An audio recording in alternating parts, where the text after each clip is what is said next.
Welcome everyone to our session on reaching out to reporters like a pro. My name is Amy Leger and I'll be your moderator today. I'm the COO with MAPR Agency. We are a full service communications firm in Northern Colorado. We've got offices in Fort Collins, Denver, and Boulder. We're proud to be the sponsor for the PR and marketing track for Fort Collins Startup Week. Our agency does work in all kinds of different areas, including public relations, but also SEO, website development, webinars, social media, content development. We do all kinds of different communications work. And you can learn much more about us at mapr.agency. I'd like to introduce you to my colleague, Melissa Christensen. She is our expert on our topic today. Melissa. Hi, my name is Melissa Christensen. I'm the Director of Public Relations at MAPR Agency.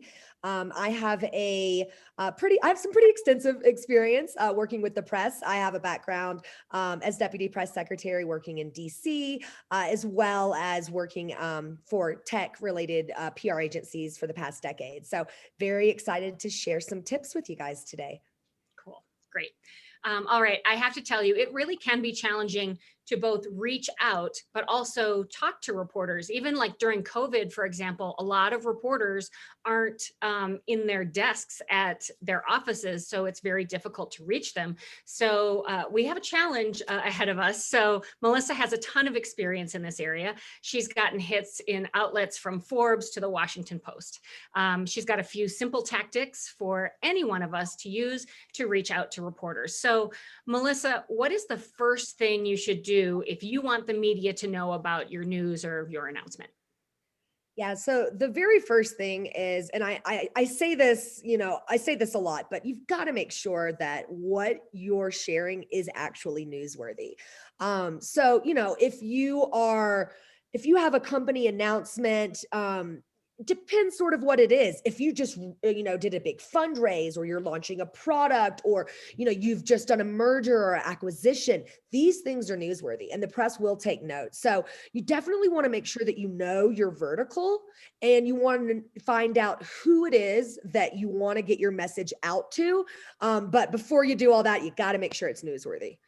Right. So if you know your vertical, so let's say you're in AI and that is the vertical that you have chosen, and you know who your customer is, for example, then it's all about finding the right reporters, the right editors, the right outlets that are going to cover your news, right? Right. Yeah. And it's so important. I don't think anything could be more frustrating to a reporter than receiving a pitch on something that they don't even cover. I mean, you can align that to the same thing with your business. If you make light bulbs and someone is reaching out to you to help, build them a table, you're not gonna be very responsive, right? So, you've got to make sure that that you're talking to the right people, and so finding the right people. It's not, there's no formula exactly. There's some tools that we use at our agency that help us. But just for folks that necessarily don't have those tools, I would say do some really good Google News searching. Figure out what are the outlets that typically cover your industry's news or this type of news that you're putting out. And then find some specific journalists that have written stories where you thought, man, I should have been in that, or wow, that would be perfect for what we're talking about now. Those are the folks that you're going to want. So research those people. And, when you reach out to them, there's definitely a level of respect you need to give. There's a level of respect that you need to give journalists. They get tons of emails, and they don't really appreciate a cold call, and just like we don't, right? So they get inundated all the time with emails. You've got to make sure that you're hitting the right person with the right message. Don't waste their time. A really good thing to do, I think, before you reach out is if they have a bio available online, try to read that. That can oftentimes give you a little bit of insight into how they like to be pitched. And that can be really helpful as you begin to reach out. Yeah. And some of the research you can do also is, if you have competitors, look and see how they're getting covered, right? Exactly. Yeah, you can competitive research is great for, if you're looking for speaking opportunities, awards, coverage, any of that stuff. I mean, follow the leader is a great game. So, what are your competitors doing? Who's covering them? And see if you can't slide in there as well. Absolutely. Great. So when it comes to pitching, this part might not come naturally for some of us. So what do we do and how much information do we provide when we're reaching out to a reporter? That is a really great question. You know, there is, again, and I hate to say this, no exact formula, but I can definitely tell you some tips here. So, like we said, they get inundated with emails. So you've got to make sure that you have a really efficient pitch. So the way that I like to do it is, the who, what, why, when, where. What are we talking about? Why should you care? Here's a couple key bullet points that should get you interested.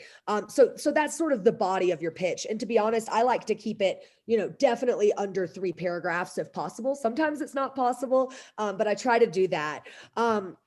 And then, so short and sweet, no attachments. A lot of times journalists don't want to open attachments from folks they don't know. So I generally like to link anything that's relevant there. And then, one of the most important things is make a direct ask, right? So what is it that you want? Are you looking for a contributed article? Are you looking for an interview? What is that? Does that reporter even accept contributed articles? So do your research and take note, and that'll really help you as you start to develop your pitch.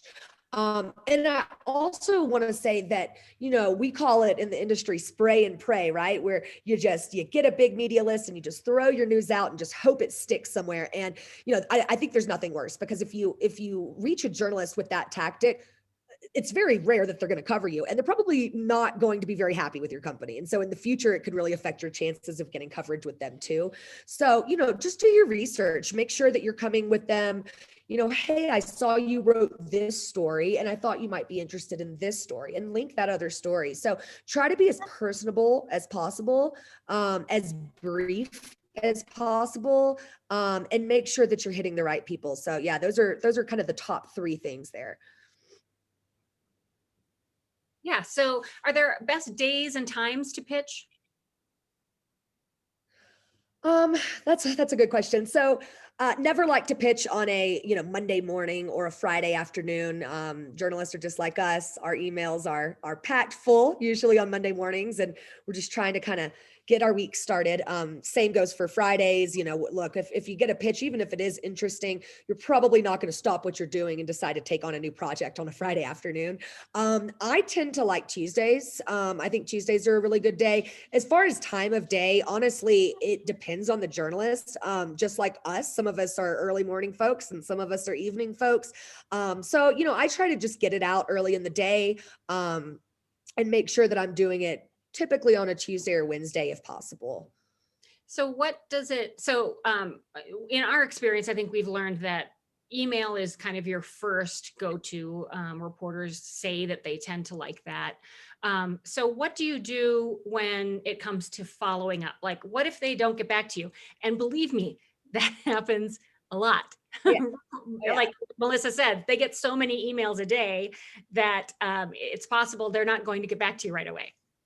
Yeah, I actually just had a journalist write me back. I had originally pitched them about 2 months ago and followed up like the week after. And I heard back from them just a few days ago saying, yeah, this is great. We'll take the story. And so that should just give a little bit of insight into just how slammed everyone is these days.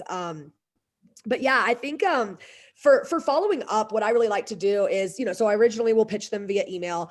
For following up, there's a few things you can do. I usually wait, depending on what it is. So if it's something that is timely, and it's like, hey, this is going to be happening this week, then I'd definitely move your follow-up in closer cadence to your first outreach. So maybe 2 to 3 days, just ping them, hey, moving this to the top of your inbox, thought this would be something that you'd be interested in. If it's something that's more evergreen, and that isn't as timely, I might give it a little longer on my follow-up, again, just to sort of not bombard them and give them a little bit of time. So maybe a week or so there. And then also, depending on what the news is, a phone call might be in order. And this is where you were talking about, Amy. COVID can be tricky, because nobody's really in the office. And so you've got to walk the fine line of, okay, am I going to call this journalist's cell phone? Is this something that they need to know right now on their cell phone? And so that's a decision you need to make. And so my recommendation would be, when the world gets back to normal, for a follow-up, I would usually wait, depending on the news, anywhere from 2 days to a week. I would send a follow-up email tacked onto your original email, and then just give them a phone call right away. Because then at that point, the email should be at the top of their inbox. And if they answer for you, you can say, hey, I just shot you an email. And then you can kind of pitch them over the phone. With the way that the world is now, we've had a lot less luck with phone calls because nobody's really in the office. So again, I would say read the bio of the reporter. A lot of times they'll tell you how they like to be pitched. Some of them say, I don't want an email. I want a phone call. And some of them say, never call me. Right. So try to find that information online. If you can't find that information online, I would say use your best judgment. But unless it's something super timely and super important, I would try to stay off of their cell phone as much as possible. So it's just kind of the world we're living in now. So we're a little bit more reliant on email than we are, with actually getting them on the phone. Right. So with phone numbers, being a challenge and getting it being difficult for people to reporters picking up their phone, that kind of thing. It seems natural for any one of us to say, let's reach out to them on social media. Almost everybody has some kind of Twitter handle at this point, or they're on Instagram or something like that, and they feel much more accessible. So is that an appropriate way to pitch? It can be. It definitely can be. Again, reporters, in their bios often will tell you how they like to be pitched. So just take note of that. A lot of times in their bios, it'll link their LinkedIn and or their Twitter. That's absolutely, if they're active on social media and they're actively posting, it's absolutely a place that you can reach out and pitch them. However, I think there's a few things you need to keep in mind. First of all, I would make sure to follow them or friend them, or connect with them prior to pitching.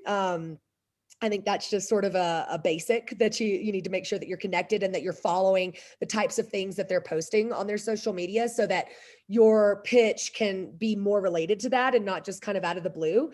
And then secondly, if they're active on social media, yeah, I think it's totally fine to pitch them. How I said an email to keep it brief, I would say, it's even that much more important to keep it brief over social media. A lot of folks are inundated with emails, and then these guys are getting inundated in their inboxes on their social. And so it's like, where does it end? Right. So definitely keep it short, maybe throw your email address or phone number in there as a way to reference. And yeah, I think it can definitely be viable, but you just need to make sure you know who it is you're reaching out to and make sure that your outreach is in sync with the way that they're presenting themselves online. Got it. Got it. Okay. Well, I think that wraps it up for us. Thanks, Melissa. So if you all have any additional questions about what we discussed here today, we are always happy to answer them. You can see on our screen our email address. You can reach out to us at any time. But thank you all for your interest in this particular session and Fort Collins Startup Week. We hope you guys are doing great and staying safe and healthy.